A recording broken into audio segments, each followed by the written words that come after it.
Have you ever been in a room full of people and felt completely invisible, but not in a bad way? You're at a party.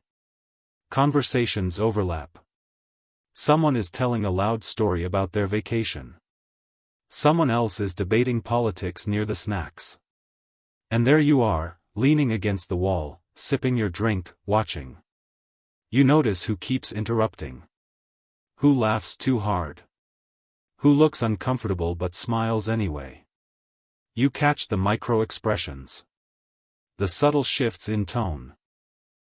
The unspoken tension between two friends who seem fine. And maybe at some point, someone turns to you and says, "You're so quiet." As if quiet is empty. As if quiet means there's nothing going on inside. But here's the psychological twist: the quiet observer is often the person with the busiest mind in the room. If you've ever felt like the background character in social situations, but secretly like the one who understands the whole plot, this might be about you. Let's talk about the psychology of the quiet observer type. And why your silence may not be a weakness at all. From a young age, most of us are taught that the loudest voice wins. The kid who raises their hand first gets noticed. The one who tells jokes gets the attention. We associate confidence with volume. But psychology paints a more nuanced picture. There's a concept in personality science called introversion, famously explored by Carl Jung and later expanded through the Big Five personality traits. But being a quiet observer isn't just about being introverted. It's about how your brain processes stimulation. Extroverts tend to seek stimulation because their brains are less sensitive to dopamine. They need more external input, conversation, novelty, noise, to feel engaged. Introverts, and especially quiet observers, often have more reactive nervous systems. Your brain lights up quickly. You don't need as much input because you're already processing everything. It's like having a microphone that picks up even the faintest sound. While others need the volume turned up, your system is already tuned in. So when you're sitting quietly in a group, it's not that nothing is happening. It's that everything is happening. You're scanning. Interpreting. Connecting dots. Research on social cognition shows that some people have heightened sensitivity to social cues, tone shifts, facial expressions, posture. You might not dominate the conversation, but you can feel when someone's mood changes before they say a word. You sense awkwardness before it becomes obvious. You read the room. And that ability? That's a form of intelligence. But here's the complicated part. Being the quiet observer can feel isolating. Because the world often rewards outward expression more than inward depth. You might have been labeled shy even if you weren't afraid, just thoughtful. You might have had ideas in class but waited too long to share them, and by the time you were ready, the moment had passed. You might replay conversations in your head later, thinking, "I should have said that." Sound familiar? That tendency to replay is linked to something psychologists call rumination. Quiet observers often have rich inner worlds. Your thoughts don't just appear and disappear, they echo. They layer. They expand. Your brain is like a documentary filmmaker, replaying scenes and analyzing meaning. This can be a strength. It allows for deep reflection, creativity, empathy. Many writers, artists, strategists, and therapists fall into this category. They observe before they act. They think before they speak. Because when you're always analyzing, you're also evaluating yourself.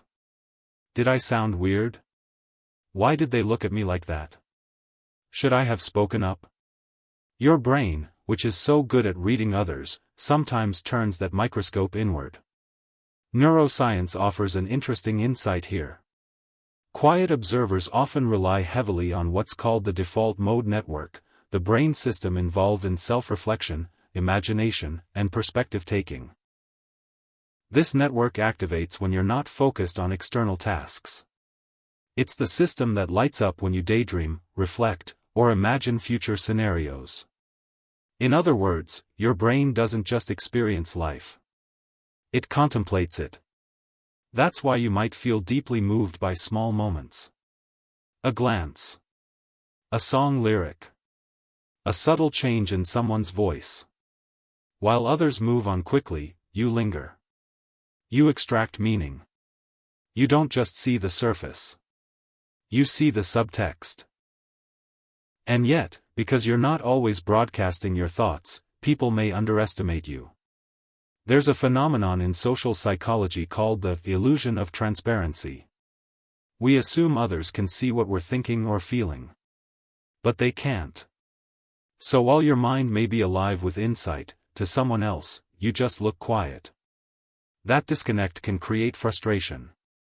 You know you're not empty. You're overflowing, you just don't feel the need to spill everything out immediately. And here's something important: silence is not the absence of confidence. Sometimes, it's the presence of discernment. Quiet observers often have a strong internal filter. You don't speak just to fill space. You speak when you feel there's something worth adding. That restraint can be mistaken for insecurity, but often it's intentional selectiveness. Think of it like this: some people throw paint at the canvas constantly. You step back, study the composition, and then add one precise stroke. But let's be honest. It's not always empowering. There are moments when being the quiet observer feels like being left behind. In fast-paced environments, quick talkers dominate. Meetings move quickly. Social groups form around those who are most expressive. You might feel like you're running a different race, one that values depth over speed. And sometimes, that hurts. You might wonder, is something wrong with me? No. But your wiring does mean you have to navigate the world slightly differently. Studies on temperament show that some individuals are highly sensitive, not in a fragile way, but in a neurologically responsive way. Your nervous system processes stimuli deeply. Loud environments drain you. Conflict unsettles you more than it seems to affect others. You need downtime to recalibrate. This doesn't mean you're weak. It means your brain works intensely. Imagine your mind as a high-resolution camera. It captures more detail than others notice. But high resolution also means larger file sizes. More to store. More to process. You need more time to download the data. That's why alone time doesn't feel lonely to you. It feels necessary. In solitude, your thoughts settle. You integrate what you've observed. You make sense of the emotional landscape you've been quietly mapping all day. And here's where it gets powerful. Because quiet observers often develop extraordinary empathy. When you spend more time listening than talking, you start to understand people in layers. You recognize contradictions. You notice when someone's bravado hides insecurity. You sense when anger is actually sadness in disguise. You've probably had moments when someone opened up to you unexpectedly. I don't know why I'm telling you this, they say. It's because you feel safe. You're not rushing to judge. You're not competing for the spotlight. You're present. That presence is rare.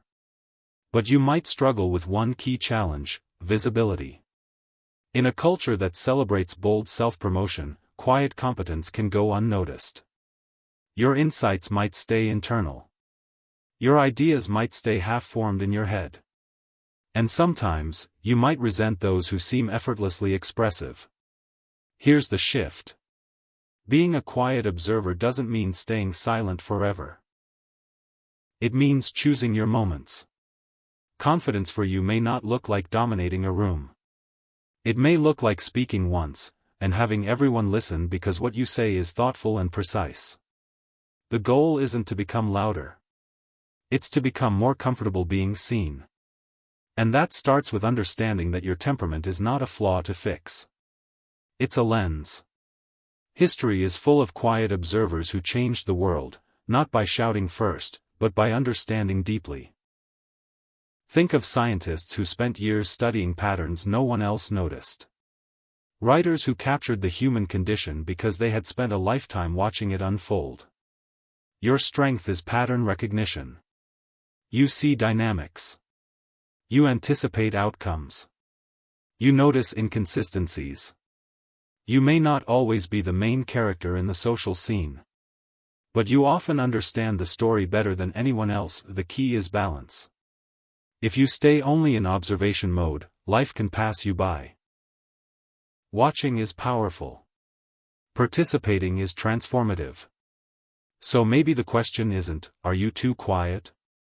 Maybe it's, how can you bring your inner world outward, just enough? Just enough to let others see the depth that's already there. Maybe that means sharing one thought in the meeting instead of none. Maybe it means telling someone what you noticed about them, in a kind way. Maybe it means trusting that your slower processing speed doesn't mean lower intelligence. It often means deeper intelligence. And here's something beautiful. When quiet observers learn to trust themselves, they often become the calm center in chaotic spaces. The steady presence in emotional storms. The person others turn to when things feel overwhelming. Because you're not reacting impulsively. You're absorbing, integrating, responding thoughtfully. In a world that moves fast, you move meaningfully.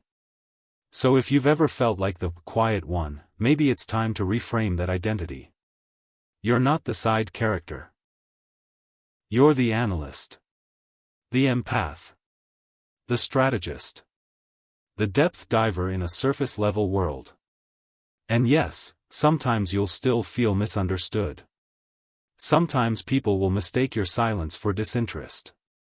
But the more you understand your own psychology, the less those assumptions will define you. Instead of trying to become someone louder, you can become someone clearer.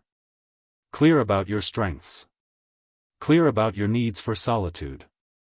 Clear about the value of your perspective. And maybe the next time someone says, "You're so quiet," you'll smile. Because you know something they don't. Quiet doesn't mean empty. It means listening. It means noticing. It means thinking, and sometimes, it means seeing the world in a way that others are too distracted to notice. So I'm curious, when you're in a room full of people, are you the one talking, or the one observing? And if you are the quiet observer, what have you noticed lately that others missed? Let me know in the comments. I'd love to hear what your inner world looks like. And if this resonated with you, stick around. There's a lot more to explore about the hidden strengths of the mind, and yours might be more powerful than you think.